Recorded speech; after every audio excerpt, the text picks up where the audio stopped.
Oke, Assalamualaikum warahmatullahi wabarakatuh. Sebelumnya perkenalkan, nama saya Lutfi Rahayu dengan 51N025031. Di sini saya akan mempresentasikan tentang unit 8 yaitu pemrograman dasar bahasa Python.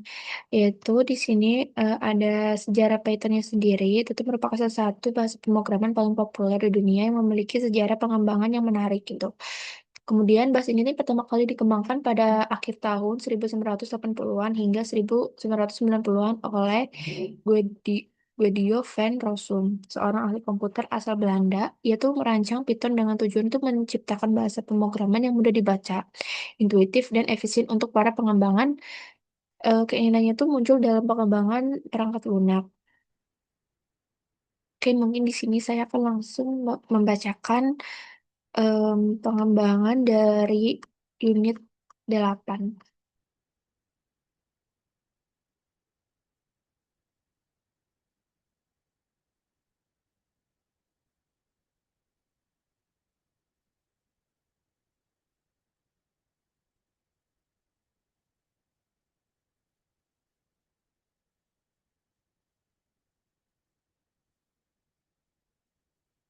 Hmm. Nah, di sini ada pengembangan programnya. Berikut ini adalah algoritma dari pengembangan program itu sendiri. Kemudian ada kamus dan flowchart. Bisa dilihat. Kemudian ada flowchart.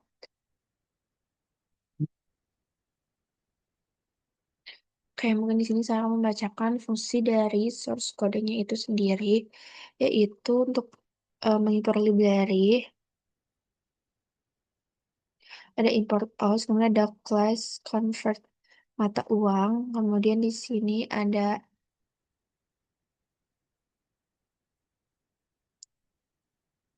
kita langsung baca def itu untuk konstruktor, itu metode untuk otomatis dijalankan saat objek itu dibuat. Kemudian untuk self data mata uang itu tuh misalkan menggunakan USD, eh, kursnya tuh dolar Amerika, kemudian ada euro, itu tuh mata uang euro, kemudian ada JPY, itu yen Jepang, kemudian ada GBP, itu tuh pound sterling terhadap USD, kemudian ada IDR, Indonesia Rupiah, kemudian ada MYR, Malaysia Ringgit, kemudian ada SGD, kurs Singapura dolar. Kemudian ini data ini digunakan untuk tampilkan daftar mata uang lebih informatif. Jadi di sini seperti ya tadi, ini nih save nama mata uangnya gitu. Misalkan dari IDR sendiri itu untuk Indonesia rupiah. Kemudian di sini Dev tampilkan daftar mata uang. Itu metode untuk menampilkan daftar mata uang yang tersedia. Kemudian ada print, menampilkan judul daftar. Kemudian ada indeks satu, menampilkan indeks digunakan untuk memberi nomor urut pada daftar mata uang. Kemudian for kode, nama insaf, nama mata uang. Kemudian ada print indeksnya, if kode, dan nama. Kemudian di sini ada print. Di sini juga ada sama validasi. Kemudian kita langsung lanjut ke nilai aja. Jadi nilai itu sama dengan float. Itu jika nilai kita itu kurang dari 0. Nah, printnya itu inputnya itu tidak boleh negatif. Kemudian ada print error. Masukkan angka yang valid. Jadi bagian ini dijalankan jika pengguna itu memasukkan input selain angka, kemudian ada def pilih mata uang, metode untuk memilih mata uang, kemudian ada save tampilkan daftar mata uang, itu tuh untuk menampilkan daftar, kemudian ada while true, itu tuh loop yang digunakan agar pengguna itu terus diminta memilih.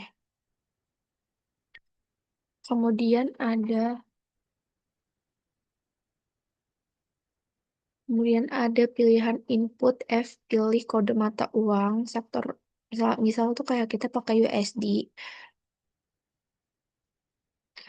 Jika pilihan insert mata uang mengecek apakah pilihan pengguna itu ada di dictionary data mata uang gitu. Dan atur pilihan else itu jika kode tidak tersedia tampilkan pada error. Read kode mata uang tidak valid, silakan pilih dari daftar. Jadi misalkan kita masukinnya itu eh, di luar dari mata yen yang tadi kita udah sediain, itu tuh bakal ada apa ya semacam peringatan gitu. Kalau misalkan kode mata uang itu tidak valid. Kemudian di sini dia hitungnya itu jumlah mata uang asal dan mata uang. Kemudian ada tujuan. Kemudian di sini ada kurs asal, mata uang asal. Kemudian ada kurs tujuan, save data mata uang. Kemudian ada jumlah USD. Ini untuk mengubah jumlah uang dari mata uang asal ke USD terlebih dahulu. Kemudian mengubah jumlah uang dari USD ke mata uang tujuan. Kemudian ada converter itu membuat objek bernama converter dari kelas. Kemudian ada print selamat datang di program konverter mata uang Python itu menampilkan pesan pembuka programnya sendiri. Kemudian ini ada print untuk memulainya, menampilkan menu utamanya. Kemudian ada membersihkan layar terminal. Jika sistem itu tuh memberi operasi Windows, gunakan Clash. Jika selain Windows itu gunakan Clear. Kemudian di sini ada menampilkan judul proses konversi. Dan di sini ada meminta input jumlah uang dari pengguna. Kemudian di sini ada mata uang, itu meminta pengguna memilih mata uang. Kemudian di sini meminta pengguna itu memilih mata uang tujuan. Di sini pengguna itu memanggil metode hitung konversi untuk menghitung hasil konversi. Kemudian di sini ada menampilkan hasil konversinya, jumlah uang. Kemudian di sini ada accept, itu menangkap error umum jika terjadi kesalahan saat program itu berjalan. Dan ada percabangan jika pengguna itu memilih menu 2. Kemudian di sini menampilkan pesan penutup. Ini berak digunakan untuk menghentikan looping. Ini percabangan jika pengguna itu memasukkan pilihan selain satu atau dua. Kemudian di sini ada menahan program sementara sebelum kembali ke menu utama. Kemudian di sini ada mengecek apakah file Python ini dijalankan secara langsung. Jika iya, maka fungsi itu main akan dipanggil.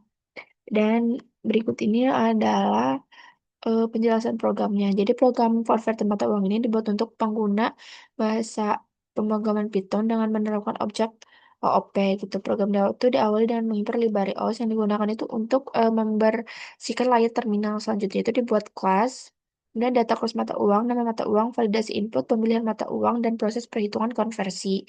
Data kurs disimpan dalam dictionary data mata uang. Kemudian berikut hasil dari em, codingannya.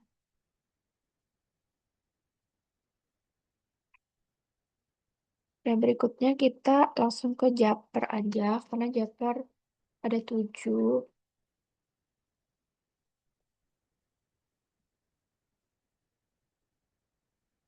Kita langsung bacakan source kodenya aja. Berikut adalah source kode Japer 1. Itu tuh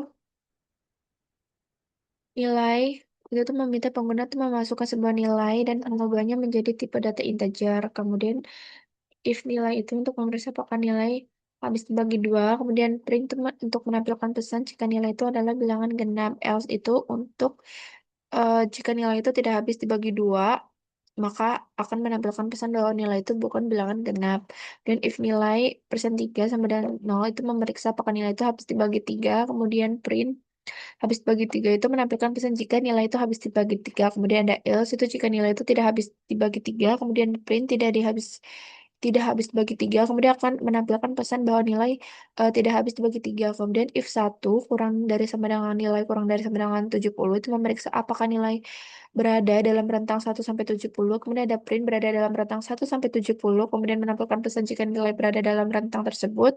Kemudian ada else itu jika nilai berada di luar rentang 1 sampai 70. Kemudian ada print di luar rentang 1 sampai 70 itu menampilkan pesan bahwa nilai itu berada di luar rentang. Kemudian ada source code Jepper kedua, itu tuh angkanya itu membuat list kosong untuk menyimpan bilangan. Kemudian ada for i in range itu tuh melakukan perulangan sebanyak 8 kali. Kemudian ada nilai integer itu meminta pengguna memasukkan bilangan. Kemudian angka append nilai itu menambahkan bilangan ke dalam list angka. Kemudian angka sort itu mengurutkan angka dari terbesar ke terkecil. Kemudian ada print hasil urutan itu tuh menampilkan hasil urutan angka. Kemudian terbesar sama dengan angka dalam kurung 0 itu mengambilkan angka terbesar dari urutan pertama. Kemudian terkecil eh, garis bawah ketiga itu tuh angka -3. Jadi mengambil angka terkecil ketiga gitu dari urutan belakang. Kemudian ada print angka terbesar. Itu menampilkan angka yang terbesarnya. Kemudian print angka terkecil yang ketiga itu akan menampilkan angka yang terkecil yang ketiga gitu. Kemudian kita ke search kode Japper ketiga. Itu bilangan input itu meminta pengguna memasukkan bilangan mengubahnya menjadi integer. Kemudian jika 89 kurang dari sama dengan bilangan kurang dari sama dengan 179, jadi itu mengecek apakah bilangan itu berada dalam rentang 89 sampai dengan 179. Kemudian prima sama dengan true. Jadi menganggap bilangan sebagai bilangan prima terlebih dahulu. Kemudian for i in range itu tuh untuk melakukan perulangan untuk mengecek faktor bilangan. Kemudian if bilangan persen 1 sama 0 itu mengecek apakah bilangan itu habis dibagi i. Kemudian prima false itu jika habis dibagi maka bilangan bukan prima. Kemudian break itu menghentikan perulangan karena sudah ditemukan gitu faktor pembaginya. Kemudian ada if prima itu mengecek apakah nilai prima itu masih true. Kemudian ada print bilangan prima untuk menampilkan hasil jika bilangannya itu adalah prima. Kemudian ada else jika nilai prima itu false, kemudian ada print bukan bilangan prima itu menampilkan hasil jika bilangan bukan prima. Kemudian ada else itu jika bilangan tidak berada dalam rentang 89 sampai 179. Kemudian ada print bilangan di luar rentang 89 sampai 179. Itu tuh bakal menampilin pesan bahwa kayak bilangan tuh di luar dari rentang gitu. Kemudian ada source code Japar 4 angka 9 10 itu tuh untuk menentukan nilai awal itu 10. Kemudian ada angka itu tuh kurang dari sama dengan 150 itu melakukan perulangan selama angka itu kurang dari 150. Kemudian if angka persen 2 itu tuh sama dengan mengecek angka ganjil dan habis dibagi 3. Kemudian print angka untuk menampilkan angka yang memenuhi kondisi. Kemudian angka plus 1 itu menambah nilai angka sebanyak 1 setiap perulangannya. Kemudian ada source code C/5 itu tuh eh, untuk import math itu untuk mengimpor library math untuk menggunakan nilai nilai pi dan fungsi akar kuadrat. Kemudian ada def hitung volume itu membuat fungsi untuk menghitung volume kerucut. Kemudian ada return itu tuh untuk menghitung volume kerucut dengan rumus 1/3 dikali pi dikali r kuadrat dikali h. Kemudian ada def hitung luas permukaan itu tuh untuk membuat fungsi untuk menghitung luas permukaan kerucut. Kemudian ada sama dengan mat itu menghitung garis pelukis kerucut menggunakan rumus akar dari r kuadrat plus h kuadrat. Kemudian permukaan kerucut dengan rumus pi pi kali r kali dalam kurung r plus s. Kemudian ada r float meminta pengguna memasukkan nilai jari-jari, H meminta pengguna memasukkan nilai tingginya, volume memasuki nilai volumenya, kemudian ada luas untuk menghitung luas volume. Kemudian di sini ada print, volume itu menampilkan volume kerucut dengan dua angka di belakang koma. Kemudian print itu menampilkan luas permukaan kerucut dengan dua angka di belakang koma, sama aja untuk def volumenya itu membuat fungsi untuk menghitung volume kerucut. Untuk kreatin juga untuk menghitung volume kerucut dengan rumus 1/3 kali 3,14 itu nilai pi dikali R dikali H. Kemudian def luas permukaannya itu membuat fungsi untuk menghitung luas permukaan kerucut. S-nya itu menghitung garis pelukis kerucut menggunakan akar dari R kuadrat plus H kuadrat. Kemudian ada retur 3,14 menghitung luas permukaan kerucut dengan rumus 3,14 kali R plus S.